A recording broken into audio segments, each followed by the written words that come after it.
గౌరవ రాష్ట్ర ముఖ్యమంత్రి వర్యులు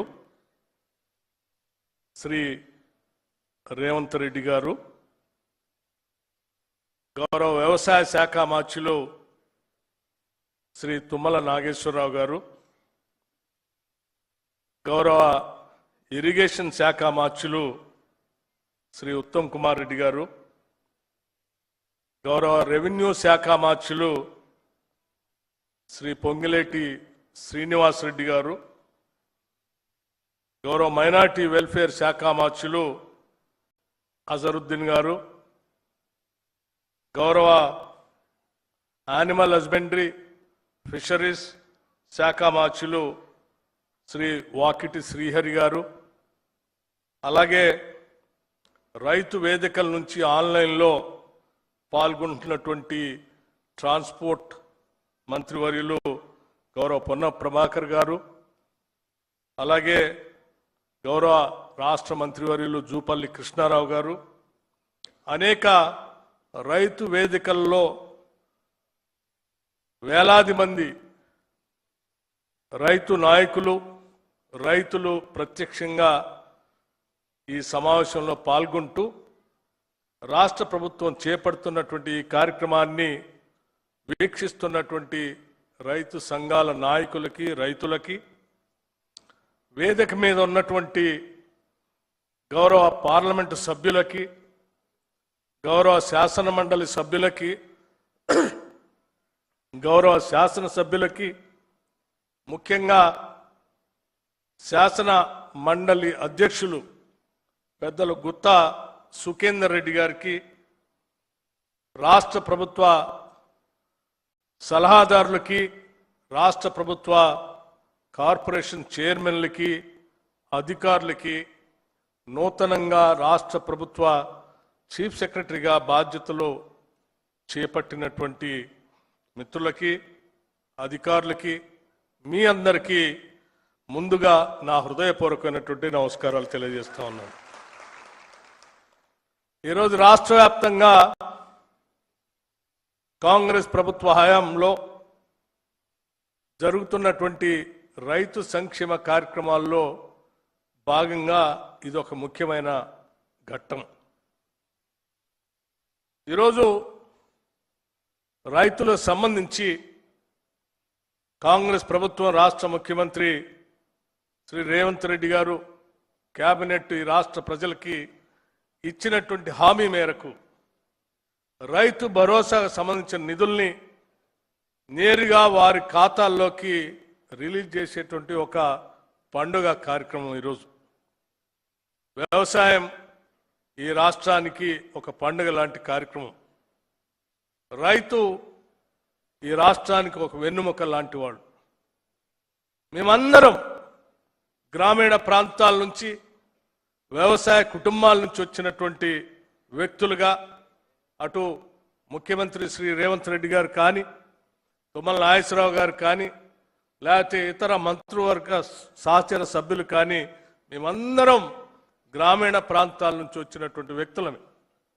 వ్యవసాయ సమస్యల గురించి తెలుసు, రైతాంగ వారి ఇబ్బందుల గురించి తెలుసు, పండించిన పంటకు సంబంధించినటువంటి కొనుగోలు అవసరాల గురించి కూడా తెలుసు. కాబట్టే మీరు పండించినటువంటి ధాన్యాన్ని కొన్ని వేల కోట్ల రూపాయలు ప్రభుత్వానికి అవసరం అయినప్పటికీ కూడా వాటిని వెచ్చించి మీ అందరి దగ్గర నుంచి పండించిన పంటని కొనుగోలు చేయటం జరిగింది.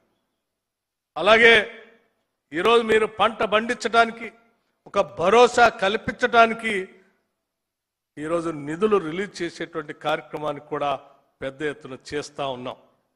మిత్రులందరికీ ఒక విషయం స్పష్టంగా చెప్పాలి. రాష్ట్ర వ్యాప్తంగా ఉన్నటువంటి రైతాంగ సోదరులకి, కుటుంబ సభ్యులకు కూడా ముఖ్యమంత్రి గారు, కేబినెట్ ఒక ఆలోచన చేసి ఖమ్మం జిల్లాలో మదన శాసనసభ నియోజకవర్గం నుంచి ఒక భారీ బహిరంగ సభ పెట్టి అక్కడి నుంచి ఈ నిధులు రిలీజ్ చేసేటువంటి కార్యక్రమం చేపట్టాలని ఒక ఆలోచన చేశారు.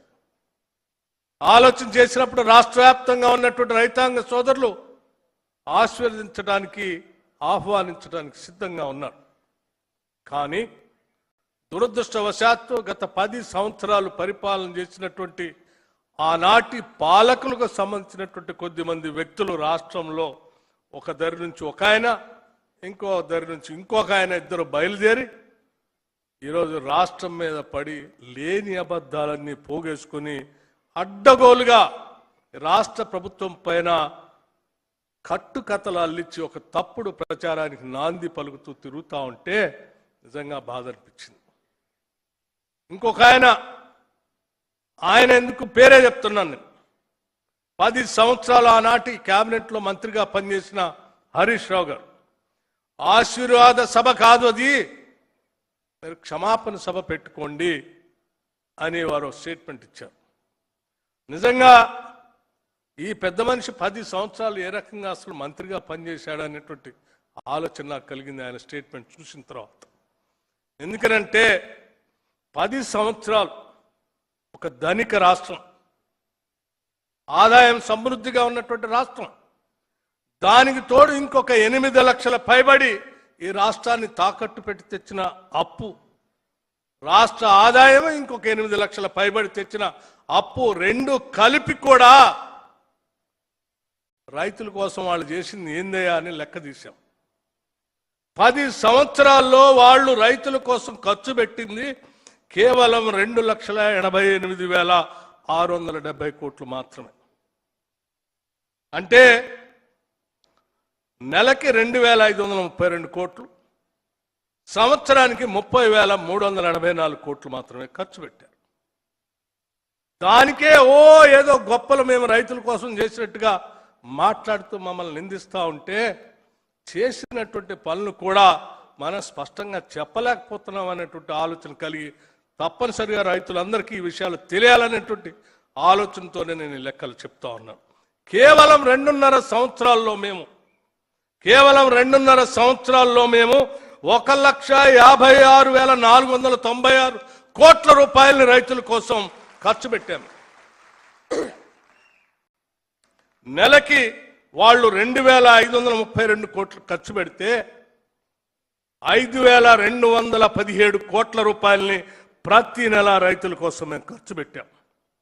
సంవత్సరానికి వాళ్ళు 30,000 కోట్లు ఖర్చు పెడితే మేము 62,604 కోట్ల రూపాయలు, అంటే వాళ్ళు ఖర్చు పెట్టిన దానికి డబల్, రెండింతలు మేము ఖర్చు పెట్టి రైతులకు వేస్తూ వచ్చాం.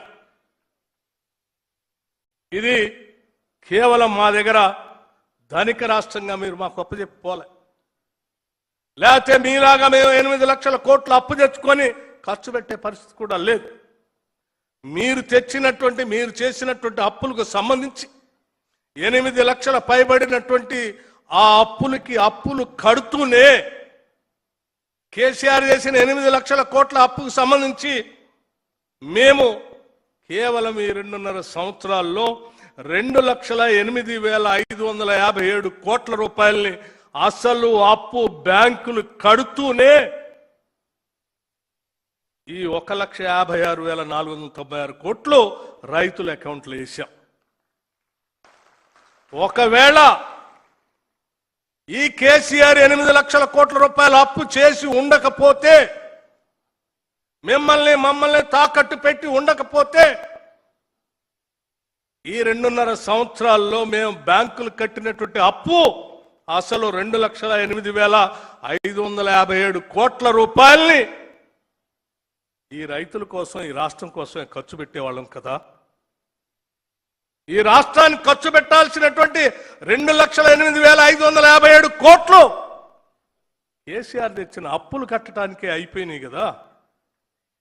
అవి కడుతూ కూడా మీకంటే డబలు రైతుల కోసం మేము ఖర్చు పెట్టాం కదా. ఖర్చు పెట్టడమే కాదు, మీరు ఎన్ని అవహేళనలు, అబద్ధాలు పోగేసి రాష్ట్ర ప్రభుత్వం మీద నోటికొచ్చినట్టు మాట్లాడుతూ ఉంటే కూడా వాటిని భరిస్తూ పాలన సాగిస్తూ, మా బాధ్యత ఈ రాష్ట్ర పాలన సాగించడం, ప్రజల సంక్షేమం చూడటం తప్ప వీళ్ళు మాట్లాడేటువంటి స్థాయికి దిగజారిపోయి మేము మాట్లాడాలి ఆలోచన చేయకూడదని మేము చాలా గౌరవంగా ఈరోజు పాలన సాగిస్తూ ముందుకు పోతా ఉన్నాం. అయినా కూడా ఇంకా బరి తెగించి లేని ఉన్నట్టుగా, ఉన్నాయి లేనట్టుగా కట్టుకథలు సృష్టించి రోజుకొక అబద్ధపు ప్రచారంతో ఈరోజు రాష్ట్రం మీద బరి తెగించి ఓ పక్కన బావా ఇంకో పక్కన బాంబర్ది తిరుగుతూ ఉంటే అనిపిస్తూ ఉంది. ఎక్కడ న్యాయం ఇది? ఎక్కడ న్యాయం ఇది? 10 సంవత్సరాలు లూటీ చేసి దోపిడీ చేసి పోయింది కాక ఇంకా తగుదనమ్మా బయటకు వచ్చి మాట్లాడుతూ ఉంటే తప్పదు. ఇక వాస్తవాలు రాష్ట్ర ప్రజలకు చెప్పకుండా ఉండలేమనేటువంటి ఆలోచనతో ఈరోజు లెక్కలతో సహా మీ అందరికీ చెప్తూ, మాకు ఎన్ని కష్టాలు వచ్చినా ఎన్ని ఆర్థిక పరమైన ఇబ్బందులు ఉన్నా ముఖ్యమంత్రి గారు కేబినెట్ ఒకటే మాట చెప్తా ఉన్నారు. మనం ఈ రాష్ట్రంలో ఉన్న రైతాంగ సోదరులకి మాటిచ్చాం, రైతు భరోసా చేస్తామని చెప్పాం. 600 అయినా 106 అయినా తప్పనిసరిగా రైతు భరోసా చేసి తీరాల్సిందే, చేస్తామని చెప్పి ఈరోజు ఆలోచన చేసి మీ ముందుకు వచ్చి చేస్తా ఉన్నాం. భవిష్యత్తులో కూడా తప్పనిసరిగా చేసే కార్యక్రమాన్ని చేపడతాం తప్ప మేము అబద్ధాలు చెప్తూ పొద్దు గడిపేటువంటి కార్యక్రమం మాత్రం చేయమని చెప్పి స్పష్టంగా చెప్పటానికే మధ్య శాసనసభ నియోజకవర్గంలో ఈరోజు 30వ తారీఖు నాడు భారీ బహిరంగ సభ పెట్టి అక్కడ నుంచే ప్రకటిద్దామనంటే కూడా వర్షం పడితే దాన్ని ఏమైనా పోస్ట్పోన్ చేసుకుని 4 రోజులు ఏకుండా ఉంటారేమో అనేటువంటి ఆలోచన కూడా రానియకూడదనే ఆలోచనతోనే ఈరోజు ఇక్కడ ఈ సభ పెట్టి మీ అందరి సమక్షంలో రాష్ట్ర వ్యాప్తంగా అన్ని రైతు భవనాల్లో రైతులందరినీ కూర్చోబెట్టి వేసే కార్యక్రమాన్ని ఇచ్చిన మాట ప్రకారం 30వ తారీఖు నాడు వేస్తామనంటే వేసే కార్యక్రమాన్ని చేపట్టి ఈరోజు మీ ముందుకు పోతా ఉన్నాం. ఇది రాష్ట్ర ప్రభుత్వానికి, ఇందిరమ్మ ప్రభుత్వానికి రైతుల పట్ల ఉన్న నిబద్ధత, మా లక్ష్యం కూడా.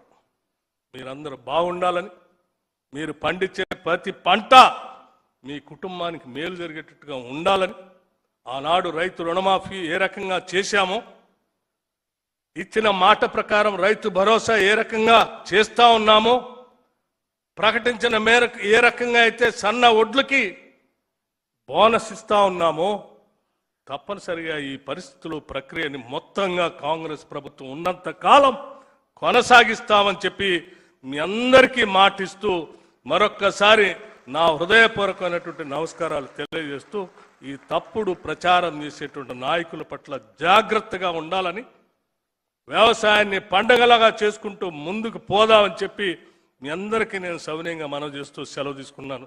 జై హింద్, జై తెలంగాణ. ఆర్థిక మంత్రి గారికి ధన్యవాదాలు. ఈ శుభ సందర్భాన రైతు లోకాన్ని ఉద్దేశించి రాష్ట్ర ముఖ్యమంత్రి వర్యులు రేవంత్ రెడ్డి గారిని ప్రసంగించవలసిందిగా కోరుతున్నాను.